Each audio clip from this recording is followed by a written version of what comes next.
Plus précise les règles de fonctionnement interne du conseil municipal.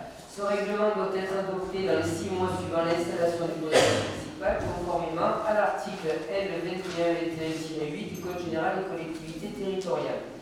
Les modalités de fonctionnement du conseil municipal et les conditions de publicité de ses délibérations sont fixées par le Code général des collectivités territoriales aux articles L2121-7 et suivants, et par les dispositions du règlement intérieur du conseil municipal. Le présent règlement entre en application dès que la délibération décidant son adoption est devenue exécutoire. Il est applicable pour la durée du présent mandat. Il peut faire l'objet de modifications à la demande du maire ou d'un tiers des membres en exercice du conseil municipal. Ainsi, il est demandé à l'Assemblée d'approuver le règlement intérieur précité. Donc vous l'avez tous reçu. Et nous avons 4 amendements présentés et on va les laisser présenter donc par M. Alec. Pour le premier amendement. Merci. Donc, le premier amendement concerne l'article 26 sur les suspensions de séance, puisqu'en fait il est indiqué dans le règlement qu'il faut que la suspension de séance soit formulée par au moins 14 conseillers municipaux pour la mettre aux voix. Donc, s'il y a 14 conseillers municipaux, il y a forcément la majorité, donc il n'y a même plus besoin de mettre au vote. Et donc, dans le cadre de l'exercice démocratique, la suspension de séance est bien habituellement de droit lorsqu'elle est demandée par un groupe ou par au moins 3 membres. Donc, on souhaiterait que le règlement soit modifié dans ce sens. Alors, concernant le premier amendement, quand on est arrivé en 2020, on s'est basé sur ce qui existait déjà, ce n'est pas nous qui l'avons mis en place, mais bien entendu ça peut être modifié. On restera sur cette règle qui existait déjà et on a rarement interdit de vous exprimer. Chaque dossier est travaillé en amont et discuté en amont, il y a aussi des commissions en ce sens. Et lors du conseil municipal, on peut aussi s'exprimer. Donc, on va rester sur ces 14 conseillers municipaux pour l'amendement. On va le passer au vote quand même. Donc, qui est contre l'amendement? Donc, qui s'abstient? Qui est pour? Donc, voilà, nous passons à l'amendement numéro 2. Donc l'amendement numéro 2 concerne l'accès à l'information des élus. En fait, c'est plus pour mettre en conformité les pratiques avec le règlement plutôt que de modifier vraiment le fond du règlement, puisque d'ores et déjà les pièces jointes en conseil municipal sont transmises de manière dématérialisée. Quand on demande des documents complémentaires, ils nous sont transmis de manière dématérialisée. Donc voilà, l'objectif c'est d'actualiser l'article 12 pour indiquer que au lieu que les dossiers soient consultés en mairie, les dossiers soient transmis de manière dématérialisée aux conseillers municipaux en même temps qu'à la convocation. Alors, on est d'accord sur ce point, c'est-à-dire que pour l'instant, c'est quand même assez lourd pour dématérialiser tous les documents et on s'engage à dématérialiser au fur et à mesure de l'avancement. Là, il n'y a pas de souci là-dessus. On peut préciser qu'on s'engage à le faire pour les prochains conseils municipaux. Donc ensuite, on passe au troisième amendement. Ah oui, pardon, excusez-moi. Oui, donc qui est contre, qui s'abstient, qui est pour? Donc à l'unanimité, je vous remercie. Troisième amendement. Merci. Donc le troisième amendement concerne la saisine des services municipaux et aussi plus par rapport pour mettre en conformité par rapport à la pratique généralement, donc solliciter les services en mettant en copie des demandes plutôt que de faire l'inverse. Alors, il n'y a jamais eu, juste pour la phrase là, il ne doit pas y avoir pour effet de restreindre excessivement l'accès à l'information des conseils municipaux. Alors je réponds, il n'y a jamais eu d'effet de restreindre ni excessivement ni simplement l'accès à l'information. Et c'est ce qui se fait à l'heure d'aujourd'hui. Et souvent, je ne suis pas mise en copie des demandes. Alors il est normal que je sois informé de ce qui se passe dans les services. Je ne dis pas que c'est pas moi qui donne les autorisations ou pas, donc mettre juste la copie, le maire en copie, je ne vois pas en quoi ça dérange. Donc surtout que des fois je n'y suis pas, ça passe par les services. Donc vous pouvez très bien vous adresser au service, mais je souhaite être en copie comme ça a toujours été. Oui, c'est bien ce que je propose en mettant le maire, on n'est pas informé. Il n'y a pas de souci. Donc, on est d'accord. On va passer au vote. Donc, qui est contre, qui s'abstient, qui est pour, à l'unanimité. Amendement numéro 4. Et le dernier amendement proposé concerne l'expression des élus sur les supports numériques de la commune. Puisque il y a une expression sur la page Facebook qui est prévue, qui a été ajoutée dans le règlement la dernière fois suite au recours qu'on avait fait auprès du tribunal administratif. Simplement, sur le support numérique, on n'a pas les mêmes contraintes que le support tactile, notamment sur la longueur. Je dirais qu'à la limite qu'il fasse 1500 signes ou plus, ça a peu d'importance sur Facebook. De toute façon, je dirais que 1500 signes sur Facebook, généralement, les personnes qui sont dessus n'iront pas jusque-là. Donc, on souhaiterait supprimer cette limite, cette référence qui fait plus référence à du papier, et aussi pour tenir compte du support, d'autoriser l'ajout d'éléments visuels sur ce type de support, qui est quand même la base pour une expression sur un article. Alors, concernant l'écritoire, on restera sur 1500 signes, que ce soit pour la majorité ou l'opposition, donc 1500 signes. Concernant le Facebook, on restera sur 1500 signes et on autorisera une photo ou une image ou une illustration, quelle qu'elle soit, qui sera accompagnée sur le Facebook. Donc, qui est contre, qui s'abstient, qui est pour, à l'unanimité, je vous remercie. Maintenant, nous allons passer, après les amendements, au vote il faut quand même passer à l'approbation du règlement intérieur tenant compte des amendements. Donc, avec les amendements qui viennent d'être validés ou pas, qui s'abstient, qui est contre, qui est pour, à l'unanimité, je vous remercie. Donc nous allons passer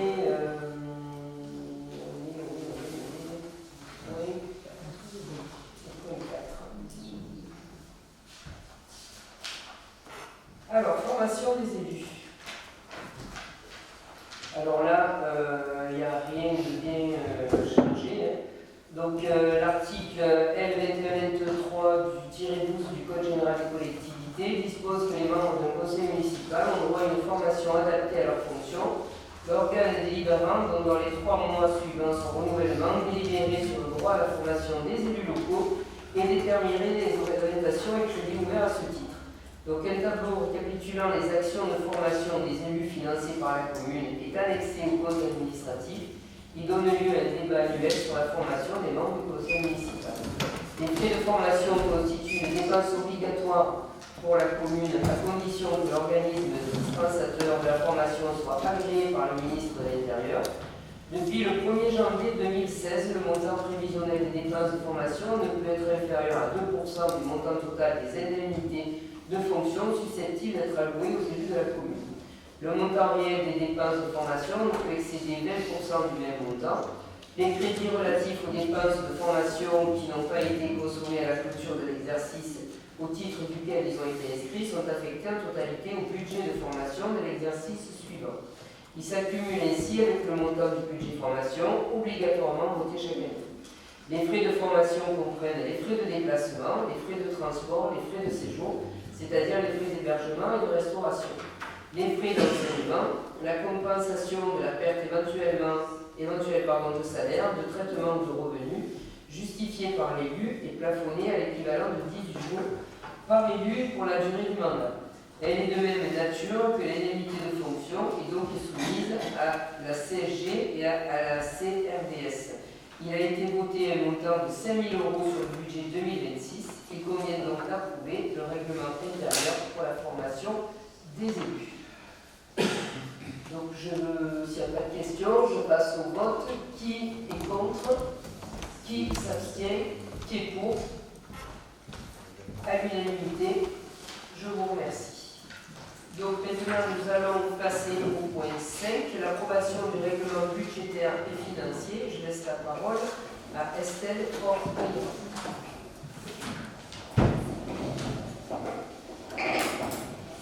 Donc bonsoir. Nouvelle mandature, ça veut dire qu'il faut reprendre un règlement budgétaire financier. Ça nous est imposé par les règles budgétaires dans une commune de plus de 3500 habitants. Par rapport à celui de la mandature précédente, je l'ai revu, je l'ai un peu complété. On avait été un peu novice en 2022 parce qu'on faisait partie des premières collectivités à avoir basculé sur la nomenclature M57. Donc c'est vrai qu'on n'avait pas trop de repères à ce niveau-là. Donc là j'ai repris en fait le RPF en reprenant donc l'ensemble des points. J'ai expliqué qu'est-ce qu'est un budget, l'exécution budgétaire, comment ça se présente, les régies qui sont importantes au niveau de la commune de Viviers, la gestion pluriannuelle des crédits, les provisions, l'actif et le passif et la commande publique. Donc on a fait un petit résumé du règlement budgétaire et financier. Le règlement budgétaire et financier formalise les principales règles budgétaires et financières qui encadrent la gestion de la commune. Ces règles sont principalement issues des dernières lois de décentralisation, du décret numéro 2012-1247 du novembre 2012, modifié relatif à la gestion budgétaire des comptables publics et des institutions budgétaires M14, M57 et M4. Le RPF définit également les règles internes des services financiers communs et s'inscrit dans une logique de performance de la gestion et de la qualité des comptes. Il se doit d'être un outil de performance financière permettant de développer une culture financière et un meilleur pilotage budgétaire. La transparence et la simplicité sont les principes directeurs de la démarche et du contenu. Il s'inscrit dans une démarche d'amélioration de la qualité de la gestion financière dans la perspective d'une certification des comptes. Nous, il n'y a pas de certification des comptes encore au niveau des collectivités. Le RBF assoit la volonté de la commune de se doter d'une norme de référence conforme aux exigences nouvelles de gestion financière, par sa qualité, régularité et sincérité des comptes. Il précise et adapte, quand cela est possible, la réglementation générale en matière de finances publiques. Le RBF, décliné par article, se présente en 4 parties: le budget, la gestion de crédit, exécution financière, gestion de l'actif et du passif.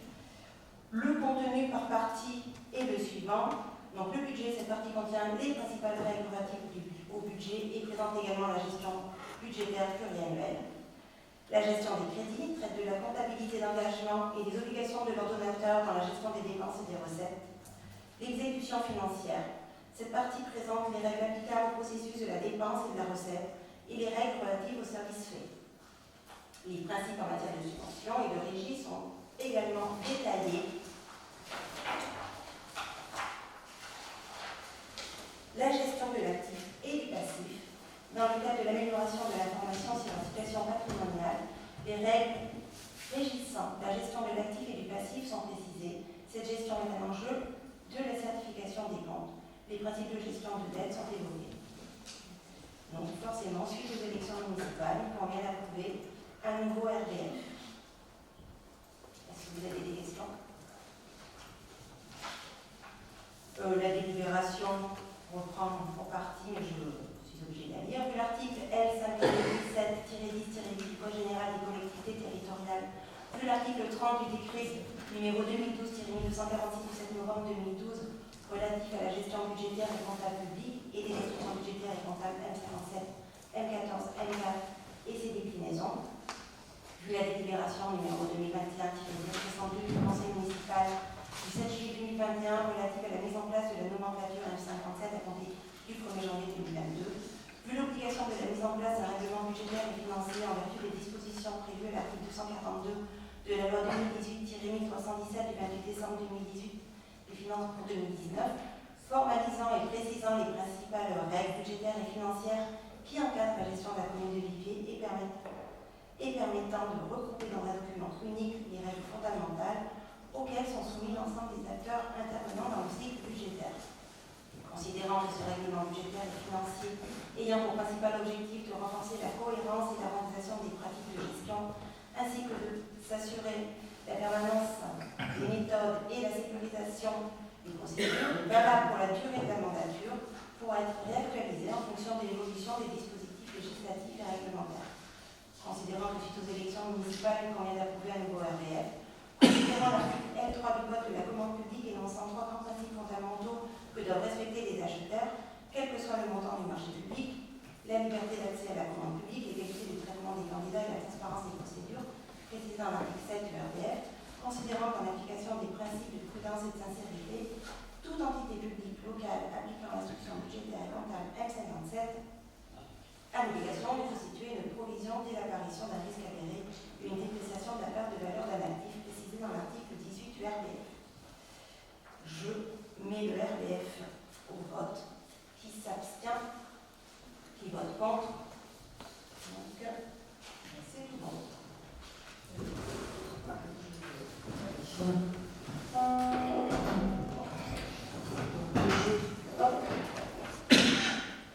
Je prends le relais.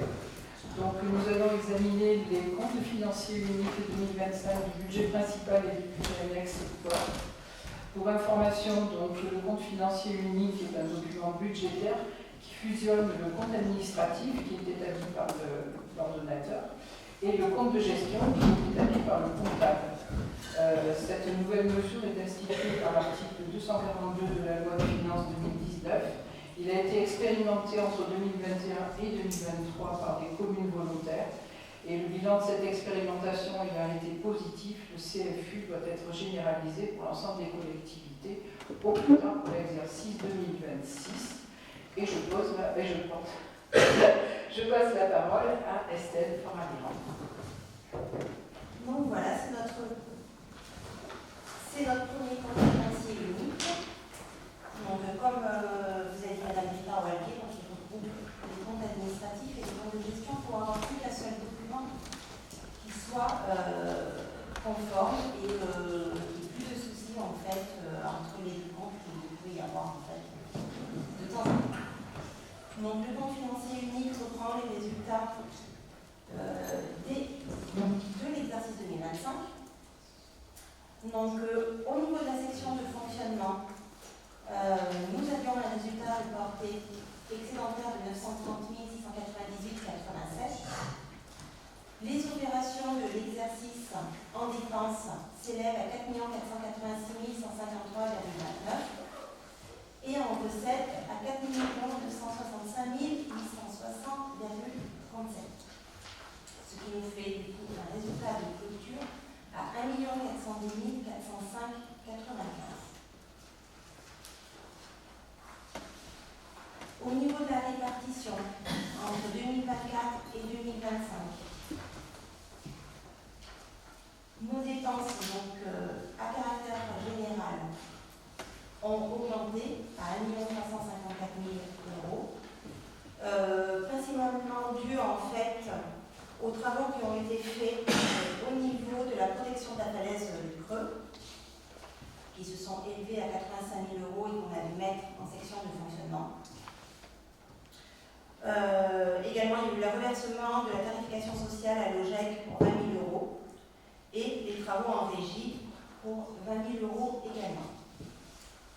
Au niveau des charges de personnel, c'est relativement, ça a baissé un peu, mais ça reste stable. Au niveau d'atténuation des produits, on est passé de 27 000 € à 25 000 €. Toute la partie autres charges de gestion courante, on a progressé de 524 000 € à 546 000 €.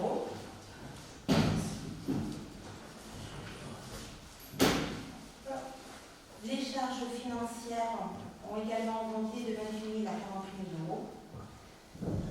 Charges exceptionnelles ont diminué et les dotations en provision, pareil, ont diminué.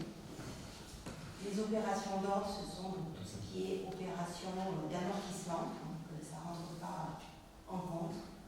Donc Nous arrivons du coup à un total de 4 175 000 euros. Quant aux recettes,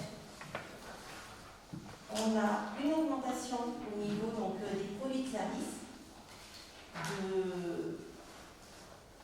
oui, une belle augmentation même, passant de 179 000 euros à 196 000 euros. Alors, cette augmentation, elle est principalement due à des remboursements que la CC Draga avait en retard, pour près de 44 000 euros. Il y a eu la dotation de solidarité rurale et la dotation de développement pour 24 000 euros. On a touché également la dotation de solidarité intercommunale pour 21 000 euros. Et on avait le retard par rapport au remboursement de la tarification sociale des cantines pour 34 000 euros. Au niveau des impôts et des taxes, donc nous avons perçu ce qui était prévu, toujours en légère hausse. Tout ce qui est dotation, subvention et participation, c'est pareil, on est passé de 538 000 euros à 607 000 euros. Autre produit de gestion courante, par contre là, on a eu une diminution qui a été due principalement, c'était l'absence, il y avait, c'était pour les produits exceptionnels où on avait touché du l'ANC, donc forcément, il y a eu une baisse. Sur la section d'investissement, on avait un résultat reporté déficitaire de 113 119,66 euros. Au niveau des opérations, donc, sur l'année 2025, en dépenses, nous avons dépensé 2 344 423,04. En recettes, 2 822 368,04. Ce qui fait, malgré tout, un résultat donc, excédentaire pour cette section à 364 825,91.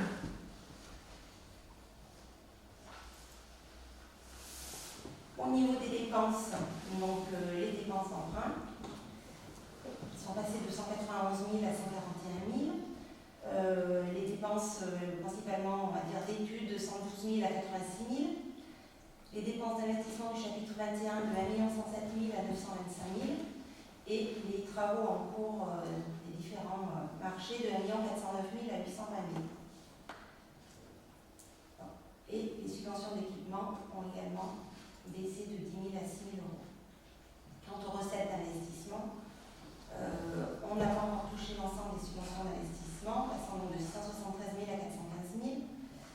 L'emprunt que nous allons faire entrer donc, sur l'année 2025. Les dotations, principalement de FCTVA, sont passées de 107 000 à 277 000 euros.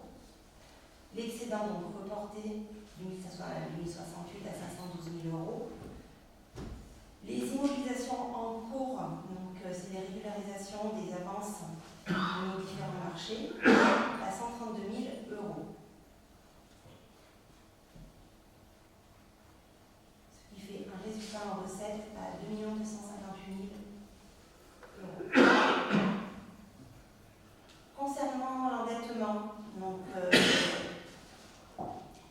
au niveau des annuités, on est en baisse entre 2024 et 2025. Le capital reste tendu forcément a augmenté du fait du nouvel emprunt qui est rentré à la fin de l'année 2025. Néanmoins, nous avons une capacité, un ratio de désendettement qui reste faible par rapport à la moyenne de la strate et bien en dessous du seuil de vigilance. 2025, donc prévu 4,3 années de remboursement.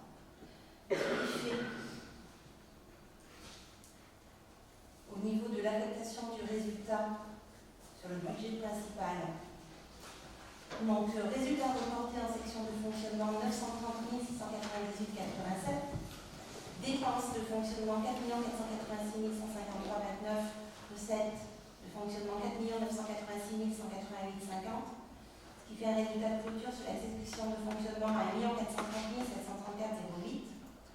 Au niveau de l'investissement, on a reporté un déficit, comme je vous l'ai dit, de 113 119,66.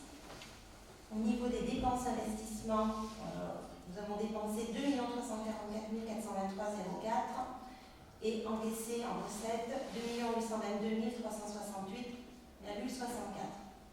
Ce qui fait donc un excédent d'investissement de 364 825,94. Du coup, au niveau du résultat d'ensemble, nous sommes à 1 795 560,02. Néanmoins, nous avions des restes à réaliser. Restes à réaliser donc au niveau des dépenses qui s'élèvent à 888 584,54 en dépenses et non reçus en subvention de 227 814. Ce qui fait un besoin de financement des restes à réaliser à 660 770,54 et un besoin total de financement à 295 944,60. Donc, il faudra donc affecter, on verra par la suite, la somme de 295 944,60 en section d'investissement via le 1068. Et il y aura un report d'excédent de fonctionnement de 1 134 789,48. Donc voici les chiffres du CFU donc de 2025. Je ne sais pas s'il y a des questions. Oui, encore de commission finance, juste quelques questions. Là, on n'est pas rassuré, vous serez pas aidé sur quelques chiffres. D'abord, un étonnement sur le montant de l'article combustible qui est le tiers des valeurs habituelles. On est à 21 000 €, on est à presque 80 000 en 2024, 62 en 2023. Alors, ça c'est normal. Ça a été imputé au 611 à la place. Parce que comme c'est un contrat avec Dalkia, ça passe en prestation de service et du coup, il y a eu une note qui est sortie et il faut passer du coup ces dépenses au 611. Okay. Donc, ça Oui, la vitesse totale va faire le jeu. Ça répond à la deuxième question. Autre fourniture non stockée, là, par contre, on a une forte augmentation, comme c'est un truc un peu divers, je ne sais pas s'il y a quelque chose en particulier qui explique Sur quelle imputation le 606,28. Autre fourniture non stockée, on a 45 000 € de plus. Ah, j'ai vu qu'il y avait eu les produits piscine, du coup. Il y a eu des achats de parquet, principalement. Mais beaucoup de travaux. Il y a également eu des travaux en régie, vous ne voulez pas, pour le parquet, tous les parquets qui ont été refaits. Et pas mal aussi au niveau des produits piscine. Merci. Dernière question, au chapitre 012, on a une augmentation assez importante aussi des autres indemnités au 641,38. On double presque par rapport aux années précédentes.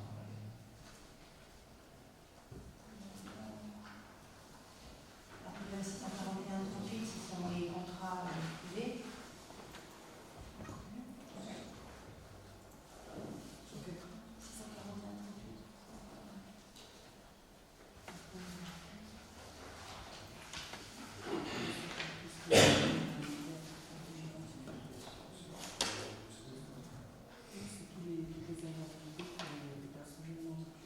Oui, voilà. D'accord, c'est le régime indemnitaire des personnes non titulaires. Des personnes non titulaires. Non titulaires. Donc c'est parce qu'on a une forte augmentation du nombre de non titulaires. Oui. Okay. Alors vous avez parlé tout à l'heure de recettes supplémentaires parce qu'il y a des retards, de la variable, aussi pour l'école. Il n'y a pas de rattachement qui sont effectués à l'exercice. Normalement, ouais. Mais je suis d'accord. On veillera à ce qu'il y ait des rattachements les autres années. Okay. On avait des arrêtés encore. Oui, je sais qu'on les fait.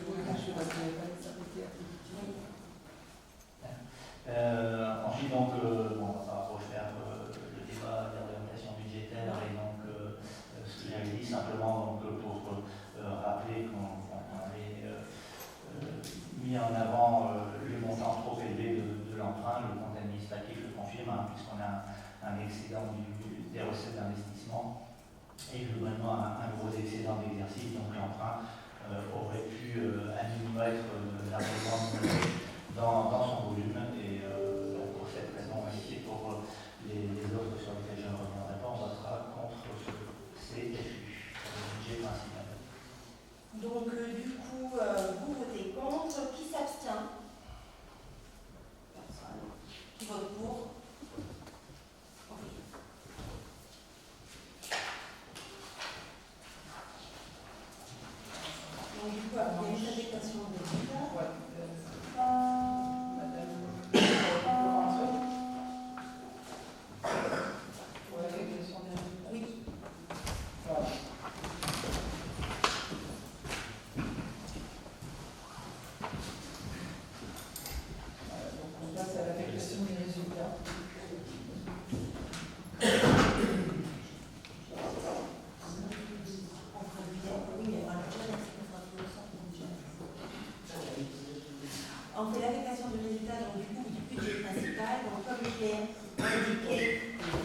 789,48 donc seront reportés en recettes de fonctionnement. Donc, qui vote contre?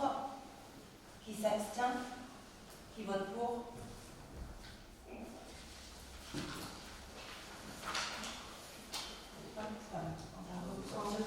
Pour le port, ça sera merci.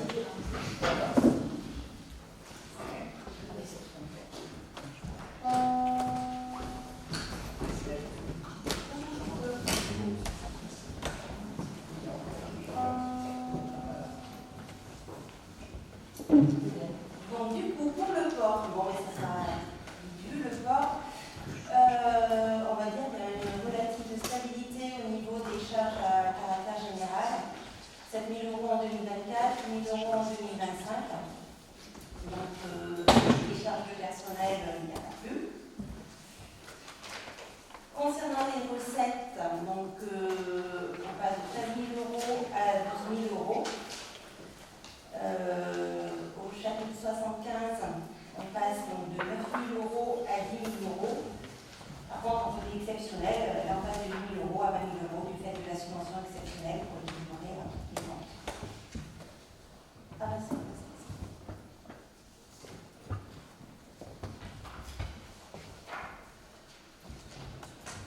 Ce qui fait au niveau de l'affectation des résultats, un résultat reporté en recette de fonctionnement, d'investissement, de 102 435,47. Un résultat également reporté en recette de fonctionnement de 3 977,16, ce qui nous fait donc en dépenses de fonctionnement 59 450,81 et en recette de fonctionnement 57 919,03. On arrive du coup à un résultat de clôture au niveau de la section de fonctionnement de 2445.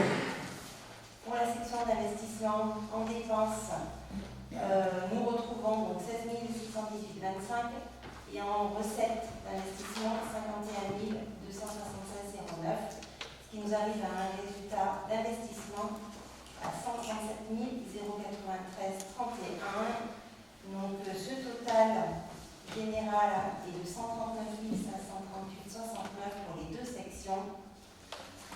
Donc nous reportons forcément les deux excédents, que ce soit sur le fonctionnement et l'investissement. 137 093,31 pour l'investissement et 2445,38 pour le fonctionnement.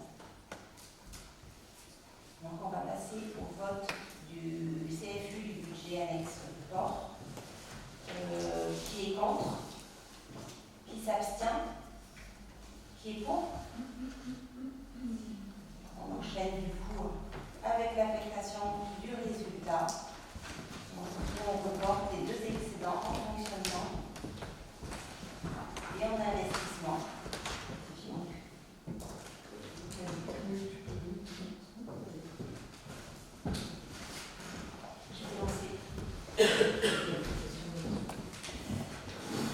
Qui est contre? Qui s'abstient? Qui est pour? Merci.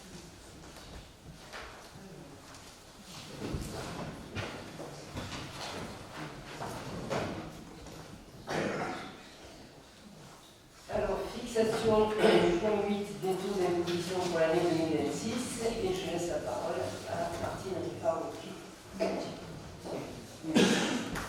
Donc là, nous sommes revenus à l'exercice 2026. Donc, dans le cadre du vote du budget, il convient de fixer les taux d'imposition pour l'exercice 2026. Donc, il est proposé de ne pas augmenter les taux de 2025 et de les maintenir. Donc, pour la taxe d'habitation à 10,08%, au foncier bâti à 33,08% et au foncier non bâti à 67,28%. Donc la délibération est à l'identique. Je propose à l'Assemblée de maintenir en 2026 les taux d'imposition applicables en 2025 à chacune des taxes directes locales, à savoir la taxe d'habitation 10,08%, foncier bâti 33,08% et foncier non bâti 67,27%. Vu l'article, voilà. Je vous propose donc d'adopter qui ont été proposées. Donc, qui est-ce qui est contre? Qui est-ce qui s'abstient? Qui est-ce qui est favorable? À l'unanimité. Merci. On passe au point 9, budget primitif 2026, budget principal et budget annexe sport. Et je repasse la parole à nouveau à Estelle Foraliban. Le budget, le BP 2026,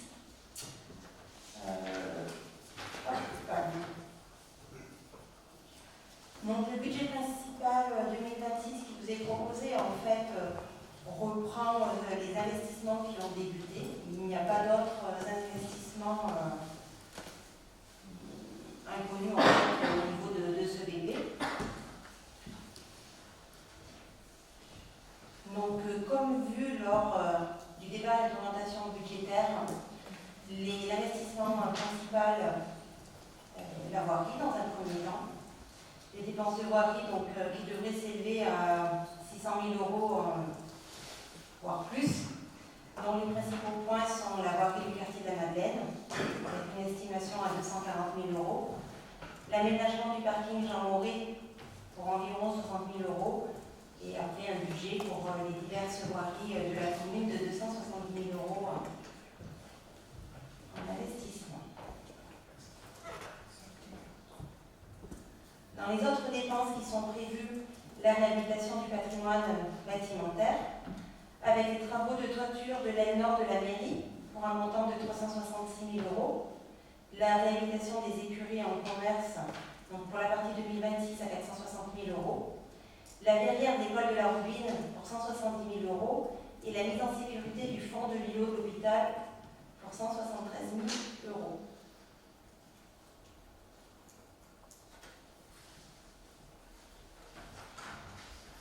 Donc pour 2026, on s'approche de 3,4 millions d'euros d'investissement qui seront inscrits au BP.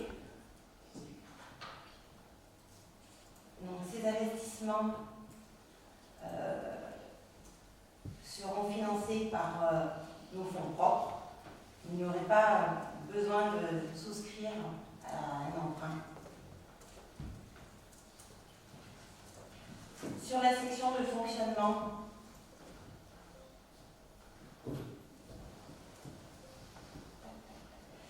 donc entre le BP 2025 et le BP 2026, au niveau des charges financières des intérêts, il y a une augmentation de 49 000 à 107 000 euros prévue au budget, mais certainement inférieure.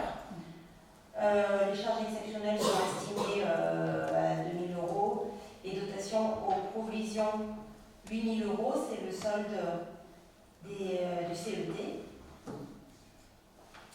Au niveau donc, des dépenses à caractère général et les charges, on reste sur un budget qui est relativement stable. Au niveau des charges de personnel, on va dire également, atténuation de produits, bon, c'est difficile à prévoir. Tout ce qui est autres charges de gestion courante, on estime une légère hausse de 574 000 à 592 000 euros. Donc les charges financières, on l'a vu, et les charges exceptionnelles également. Au niveau des recettes réelles de fonctionnement, on arriverait à un total de 4 878 000 environ, qui se répartissent donc, au niveau des produits de services, du domaine et des ventes à 153 000 euros, donc une estimation supérieure à 2025. Tout ce qui est impôts et taxes, 3 815 000 au lieu des 3 799 000. Tout ce qui est dotation, une estimation 611 000 à 549 000 par rapport à 2025. Autres produits de gestion courante, 206 000 pour 2026 et 180 000 par rapport à 2025. Et au niveau des accumulations de charges, donc environ 60 000 euros. Ce qui nous fait au niveau de la section de fonctionnement, donc un budget en dépenses et en recettes équilibré à 6 042 000 euros. Donc 4 398 000 de dépenses réelles contre 4 852 000 de recettes réelles. Tout ce qui est après opération d'ordre et les différents virements à la section d'investissement et les reports sur l'exercice antérieur.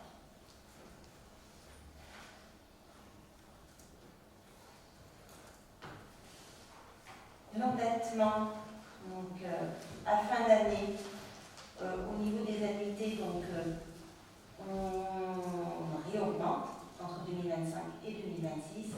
Le capital restant dû va baisser.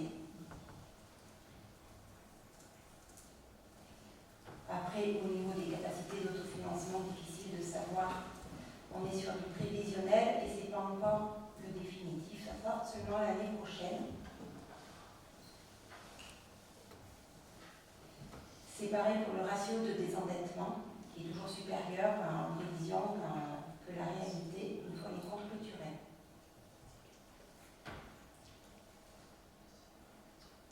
Comme on peut voir par exemple sur 2025, où au niveau d'implémentation du budget et vote du budget, on avait prévu donc, une capacité de désendettement à 5 années, presque 6 ans, et finalement, on est à 4 ans. Au niveau des recettes et dépenses d'investissement, donc, au niveau des recettes, donc, il y a l'excédent reporté de 365 000. Nous avons donc un emprunt à 820 000 qui contrebalance l'emprunt en dépenses qui va être remboursé de 900 000. Donc des immobilisations en cours pour 590 000, des subventions pour 693 000, tout ce qui est dotation, fonds divers et réserve à 402 000, la cession d'immobilisation que l'on espère passer sur 2026 et le virement de la section de fonctionnement. Au niveau des dépenses, donc les investissements courants pour 274 000, les investissements spécifiques, tous les différents travaux qui vont être poursuivis pour 2 629 000 euros. En subvention d'équipement, 38 000 euros. Emprunt, donc c'est ce que je vous disais. Il y a le remboursement en fait, de l'emprunt, la dérégularisation des avances également. Ce qui nous amène du coup à un total sur la section d'investissement à 4 621 000 euros. Donc les projets d'investissement, on les avait vus lors du DOB. Donc, au niveau des travaux de la toiture de l'aile nord de l'hôtel de ville, donc ça, ce sont les restes à réaliser de 2025, donc reportés forcément sur le budget 2026 à hauteur de 365 538 euros. La charpente de l'église Saint-Laurent, qui n'a pas pu débuter donc, sur 2025, donc il est bien venu pour 2026 à 67 200 euros, ainsi que le fêtage, ça qui aurait dû être fait sur 2025, mais reporté sur 2026 pour 60 286. La maison des Chevaliers, avec les travaux de la zone B et C, pour un montant de 94 161. Les travaux de mise en sécurité du bâtiment fond et de l'hôpital, pour 73 472 euros. Les travaux du ruisseau de Saint-Alban, pour 90 551 euros. Et ceux-là, ils sont carotés quasiment.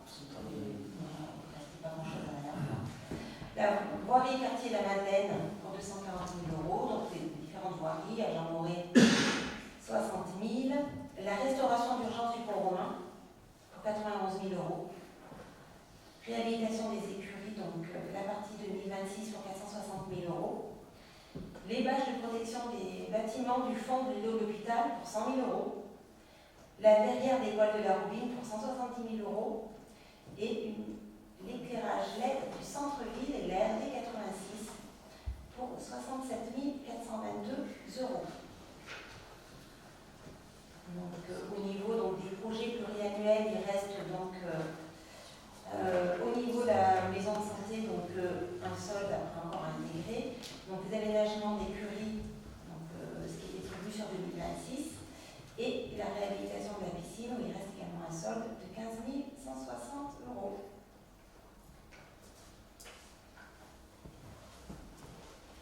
Est-ce que vous avez des questions?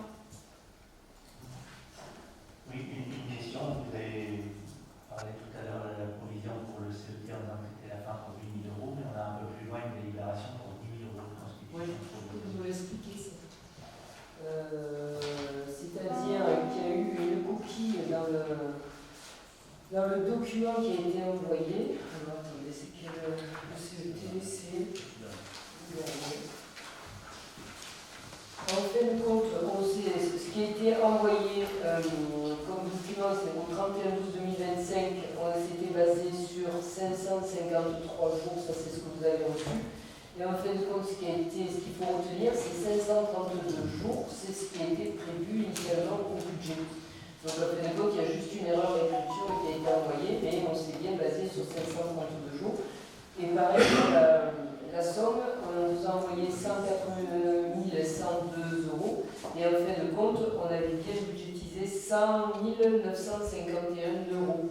Donc c'est cette somme-là qui est à retenir, celle qui est prévue dans le budget, et non pas celle qui a été envoyée dans la convocation où il y a eu le coquille dessus.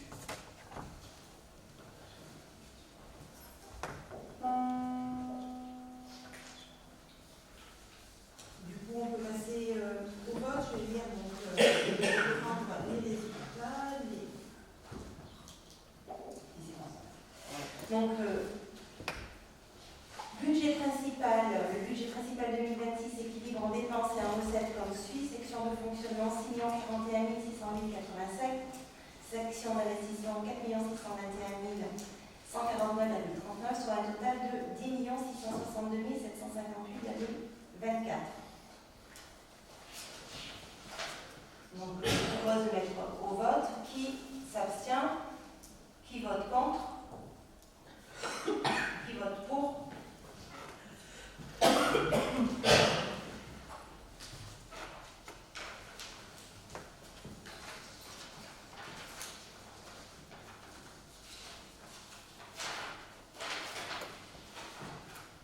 Donc là maintenant, on va faire le budget annexe du port.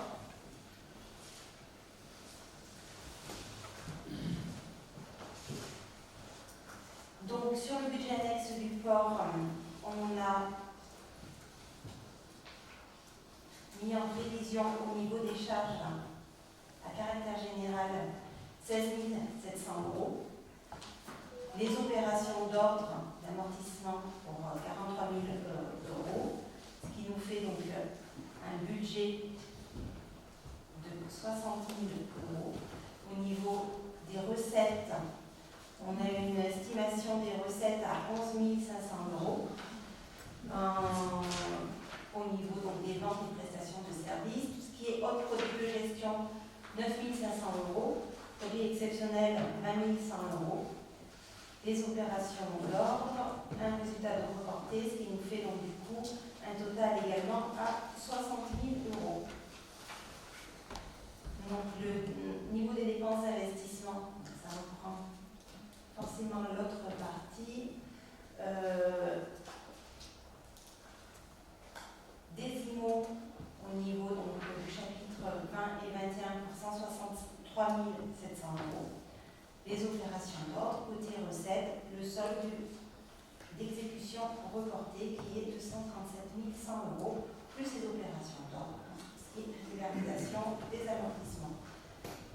Donc, en section d'investissement, on arrive sur un total à 180 100 euros.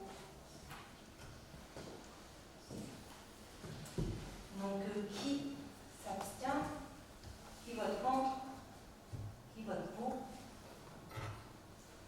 Je vous remercie. Alors, on va passer au point 10, fixation du taux des indemnités de fonction attribuées aux élus, adjoints et conseillers municipaux délégués.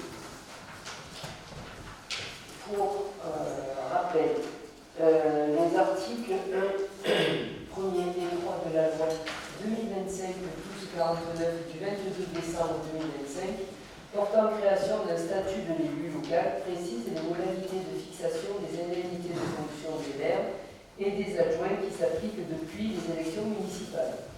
En effet, ces articles ont revalorisé le montant maximal des indemnités de fonction que les maires et les adjoints sont susceptibles de percevoir.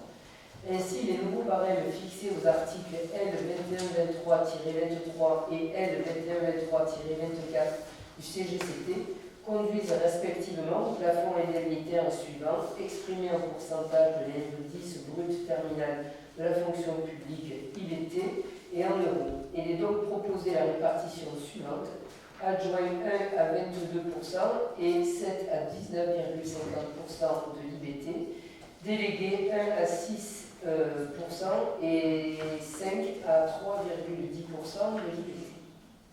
Avez-vous des questions? Alors, pas de questions, mais quelques observations.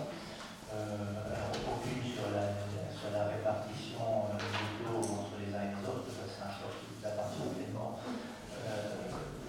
sur les répartitions et les différenciations de taux.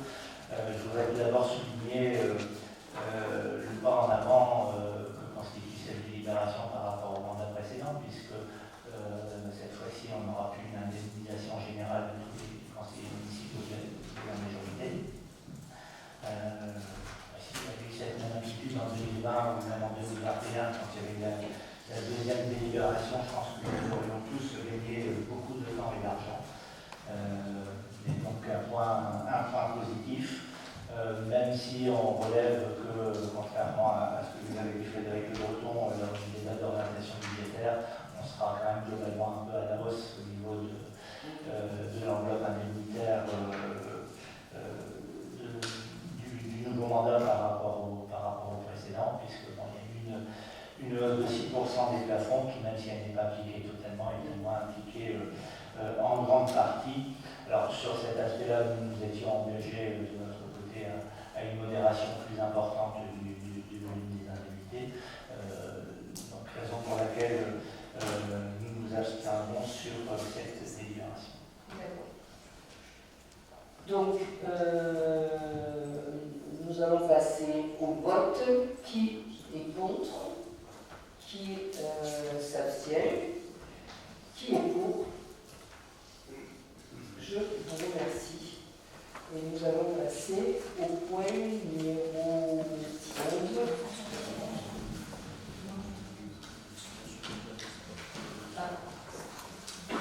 Alors, on revient à l'arrière.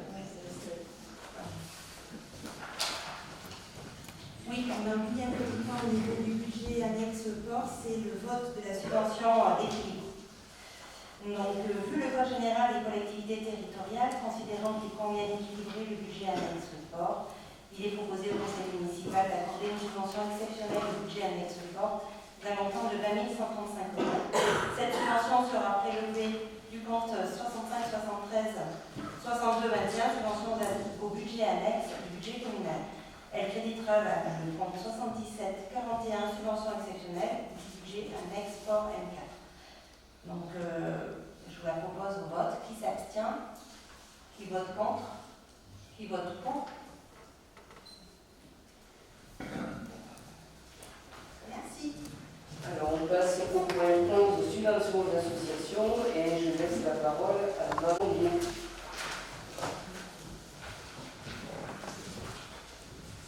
Et si vous en êtes d'accord, on va voter chapitre par chapitre. Comme ça, pas chaque point. Voilà.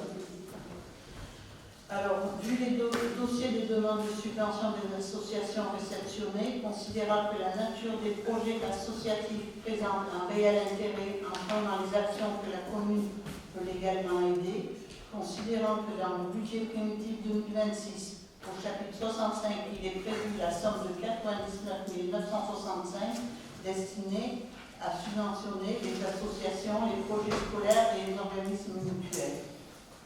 Donc, je vais vous citer les associations. Alors, je tiendrai quand même à rajouter que on parle de subventions en numéraire, mais tout ce qui est fait pour les associations, notamment les mises à disposition des locaux et tout, pourrait grossir la subvention en tête. Voilà.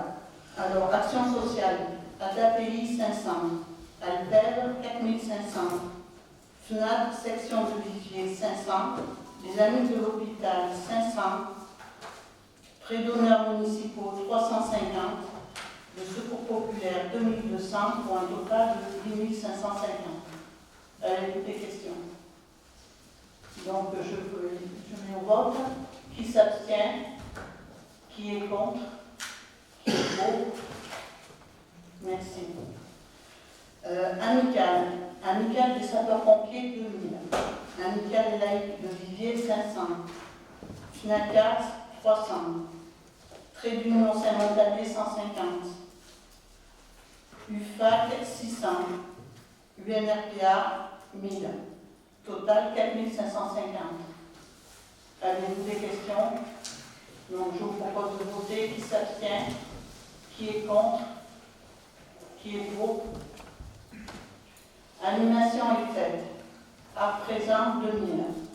Atelier peinture sur soie 400. Chorale contretemps 600. Comité des fêtes 2000. Fête de la Renaissance 10 000. Association de la fête des vignerons de Viviers 300. Pour un total de 15 300. Avez-vous des questions? Non. Alors qui s'abstient? Qui est contre? Qui est pour? Culture. Cavaggia SMAC 07 6500. CICP 15 000. Collectif du Château de Verchailles 2000. J'apporte matière 200. Rose et Louise 2000. Zikroc Ardèche 2000. Et les Arts et Zik 1000 pour un total de 28 700 €. Toujours pas de questions? Festival exceptionnel, Zikroc Ardèche, c'est quoi comme festival exceptionnel? Non, mais en fait, festival exceptionnel, l'année passée, on leur avait donné un peu plus, parce qu'ils ont instauré un festival qui va perdurer sur le thème des femmes, la musique, le rock et les femmes, quoi, et les motos. Voilà. Donc, qui s'abstient? Qui est contre? Qui est pour? Intérêt général divers. Amis de Viviers, nature, environnement 200. Association diocésaine du culte 2500. Donneurs de sang bénévoles du secteur de Viviers 350. Union des commerçants artisans de Viviers 1000.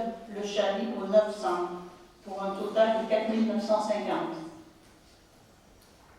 Qui s'abstient? Qui est contre? Qui est pour? Affaires scolaires et périscolaires. Association des parents d'élèves de l'enseignement libre 1500. APAEPV 1500.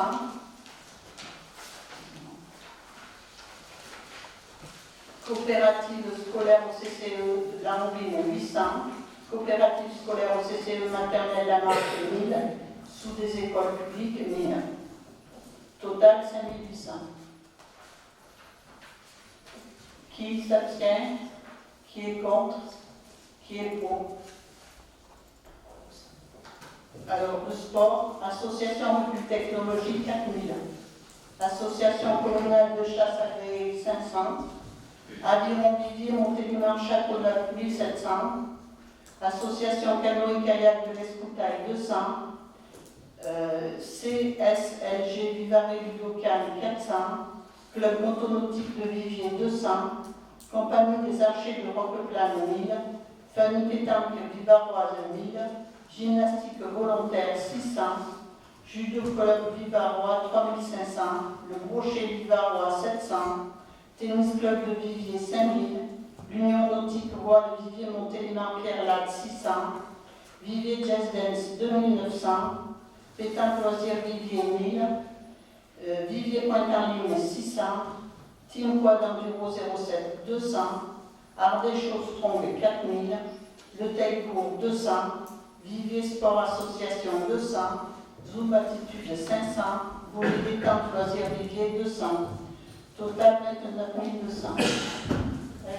Juste une question au sujet d'une nouvelle association que je ne connaissais pas. Je me doute de laquelle c'est, mais Ardèche Strong, c'est celle que les pompiers avaient sollicité, mais alors Oui. ça c'est des solidarités des pompiers, je pense. Oui. Oui. Là, ils font une grosse compétition au mois de mai ou juin. C'est une seule compétition de ce genre qui va se passer dans la région Rhône-Alpes.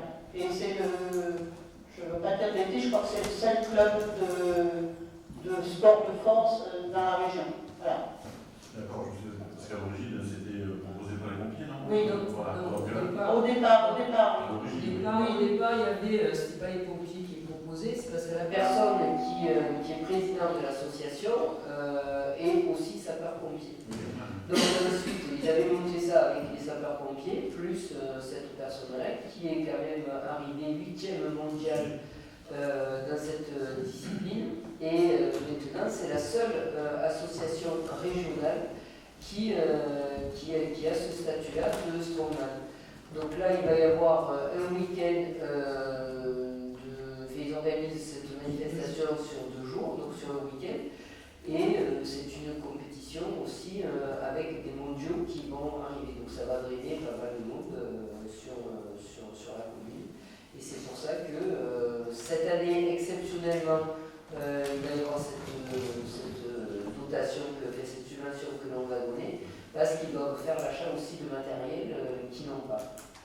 Voilà, puisque je crois que il y a des représentantes de l'association dans la salle. Et je crois que ça oscille entre 12 et 13 000 euros la compétition sur les 2 jours. Et je sais que la communauté de communes a passé aussi la compétition, a donné aussi une subvention là-dessus. Le département va donner dessus aussi, et la région aussi, parce que pour nous, ça va impulser ce sport-là, qui apparemment, ce sport de force, qui est apparemment bien courtisé, qui monte en flèche, et on va être les seuls à l'avoir sur la région. Voilà. Donc la réponse à ce que je voulais vous dire après, parce que s'il y a d'autres subventions, c'est bien, parce que je pense qu'à 4 000 euros seulement, il n'y a pas assez.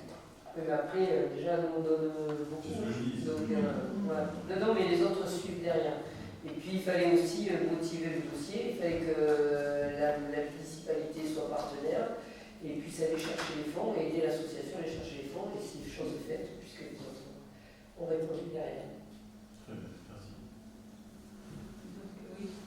Oui, le Daycourt, c'est pour une participation particulière. Oui, le Daycourt nous aide sur l'organisation, la gestion de la vie paroisse. Après, c'est par rapport à leurs courses qu'il faut maintenant toutes les années dans les carrières à la Farge. Et comme ça se fait quand même sur Vivier, c'était bien qu'on donne quelque chose aussi cette année. Et juste parce qu'on a eu l'occasion de regarder juste quelques dossiers, alors Vivier Sport Association, quand on cherche sur Internet, c'est plutôt marqué Vivier Sport Associatif. Alors, je ne sais pas s'il y a une coquille dans le nom d'un côté ou de l'autre. Ça, je ne pourrais pas vous répondre. Ce que je peux vous dire, c'est que c'est ce qu'on appelait avant le sport corporatif, c'était du football. Ils se retrouvent tous les jeudis pour faire des matchs contre notre corporation. Et on joue beaucoup contre l'hôpital de Montélimar. C'est la catégorie loisirs. Oui, c'est la catégorie loisirs. Ce serait bien qu'ils arrivent à motiver des Vivarois pour prendre en charge l'association, puisque le président est de Saint-Aubé, le vice-président est de Montélimar, le secrétaire est d'Arnas, le trésorier est de l'Hôtel. Ça ne fait pas beaucoup de Vivarois qui ont des dirigeants. Mais ils jouent sur Il y a d'ABE, c'est vrai qu'il n'est plus là. On compte sur vous. Ouais. Est-ce que c'est... Oui. Alors, je vous invite à voter. Qui s'abstient? Qui est contre? Qui est pour? Je vous remercie. Donc, le total de toutes ces subventions est de 97 050 euros. On va passer au point 12, subvention de fonctionnement des écoles pour l'année 2026, et je vais laisser la parole à Véronique Armand. Oui, bonsoir. Du coup, moi je vous propose une délibération qui est votée chaque année. Elle concerne les subventions de fonctionnement des écoles pour l'année 2026. Donc il est proposé de renouveler à l'identique le montant des dotations par élève et par classe pour les écoles publiques communales ainsi que pour les écoles privées. Donc là, uniquement pour les allocations par élève vivarois, ainsi que les participations. Elles concernent les classes de découverte et les sorties culturelles dans la limite d'une enveloppe de 10 000 euros, les allocations par élève dans la limite d'une enveloppe de 12 000 euros et les allocations par classe dans la limite d'une enveloppe de 12 000 euros. Donc, considérant les besoins de financement pour les fournitures scolaires des écoles publiques communales, la Roubine et la Marque, ainsi que pour les écoles privées, uniquement pour les allocations par élève vivarois, considérant l'intérêt de soutenir les projets des écoles pour l'organisation de classes découvertes et de sorties culturelles, il est proposé au conseil municipal l'attribution des aides financières suivantes. Donc pour les classes de découverte, pour toutes les écoles publiques et privées, 11 € par jour par enfant, plus 61 € de transport. Pour les sorties culturelles, 25 € par enfant par an. Allocation par élève, donc en fonction du nombre d'élèves au 1er septembre, 40 € par élève. Pour les écoles publiques uniquement, l'allocation par classe, en fonction du nombre de classes au 1er septembre, 355 € par classe maternelle et classe d'adaptation, 280 € par classe élémentaire. Les dépenses relatives aux classes de découverte et aux sorties culturelles seront imputées sur le compte 65-74, subvention de fonctionnement du budget principal. Les dépenses relatives aux allocations par élève et par classe seront imputées sur le compte 65-737, établissements publics locaux du budget principal. C'est vraiment une délibération que nous reprenons à l'identique chaque année. Je vous propose de passer au vote. Qui vote contre? Qui s'abstient? Qui vote pour? Je vous remercie. On va passer au point 14 qui est notre dernier point, constitution. Ah oui, pardon. Je vais décidément parce que donc vas-y, c'est à toi. Donc le point 13, c'est une convention de recouvrement entre la commune de Viviers et le service de gestion comptable de Privas. Donc la délibération est la suivante. Suite aux élections municipales du 15 mars 2006, il convient de signer une convention de recouvrement entre la commune de Viviers et le service de gestion comptable de Privas. La finalité de ce partenariat est de gagner en efficacité en matière de recouvrement des titres de recettes, en facilitant notamment les diligences du comptable, contribuant à garantir à la collectivité des ressources effectives et régulières en conformité avec les prévisions budgétaires. Cette convention vise également à mettre en œuvre les dispositions relatives à la réforme de la responsabilité des gestionnaires publics. Pour atteindre cet objectif, les partenaires souhaitent renforcer leur collaboration sur l'ensemble de la chaîne des recettes, depuis l'émission du titre jusqu'à son recouvrement, y compris contentieux. Aussi, je souhaite mettre en œuvre une démarche volontariste visant à accroître l'efficacité des circuits comptables et financiers, le service rendu aux usagers et à renforcer la coopération de leurs services dans un objectif de meilleur recouvrement des créances locales. L'amont de cette chaîne doit être optimisé dès la prise en charge de l'usager au niveau des services d'accueil de la commune de Viviers. Il convient de rappeler que la qualité du partenariat noué entre ces deux acteurs est essentielle à l'efficacité générale du recouvrement. Ce document fixe les grandes lignes du partenariat ainsi que les engagements des signataires. La commune de Viviers et le service de gestion comptable de Privas ont décidé de contractualiser leur engagement réciproque et se fixent une série d'objectifs organisés autour de 3 axes majeurs de progrès en matière de traitement de recouvrement des produits locaux. L'optimisation de la facturation, améliorer les résultats des actions de recouvrement et fluidifier la gestion des admissions en non-valeur et des créances éteintes. Ainsi, il est proposé au conseil municipal d'approuver cette convention qui fixe les règles de partenariat entre la commune de Viviers et le service de gestion comptable de Privas. Avez-vous des questions? Oui, dans la convention, il est question de la provision pour concurrence douteuse, donc oui. L'accord du comptable pour conseiller la collectivité. Je pense qu'on ne la constitue pas actuellement la provision. Il n'y a pas de. La seule qui est importante de Viviers, déjà, la provision est déjà dessus. Après, c'est des sommes. Des petites sommes. Au prochain conseil municipal, il y aura certainement une nouvelle délégation par rapport précisément à tout ce qui est non-valeur, pour pouvoir mettre les créances plus facilement en non-valeur. Dans les poursuites, ne vous inquiétez pas.